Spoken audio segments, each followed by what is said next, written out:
నారా లోకేష్ గారు ఒక red book పెట్టుకున్నానని చెప్పేసి ఏమన్నాడు? అవినీతి ఎవరైతే చేస్తున్నారో, అధికారులు ఎవరైతే ఇష్టానుసారంగా ప్రవర్తిస్తారో వాళ్ళ పేర్లన్నీ నేను రాసుకుంటాను, వచ్చిన తర్వాత వాళ్ళ సంగతి తెలుసు అన్నాడు. ఈయన అది కాదు కదా, మీటింగ్లు పెట్టి మీటింగ్లో మీరు అందరూ రాసుకున్న తర్వాత ఒక బుక్ పెట్టరానంటే ఎవరిని బెదిరిస్తారు?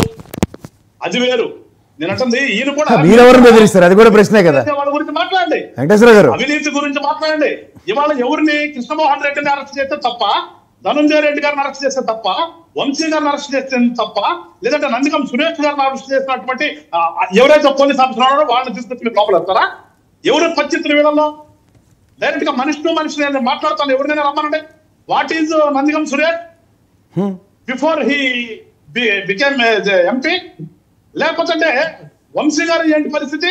లేదంటే ఇప్పుడు లోపలికి వెళ్ళినటువంటి రాజు కచ్చిరెడ్డి పరిస్థితి ఏంటి? ధనంజయ రెడ్డి గారి పరిస్థితి ఏంటి? కృష్ణమోహన్ రెడ్డి గారి పరిస్థితి ఏంటి? లేదంటే బోర్గట్ అనిల్ గారి పరిస్థితి ఏంటి? మీరు అందరి గురించి మాట్లాడదాం. వాళ్ళని అరెస్ట్ చేసినటువంటి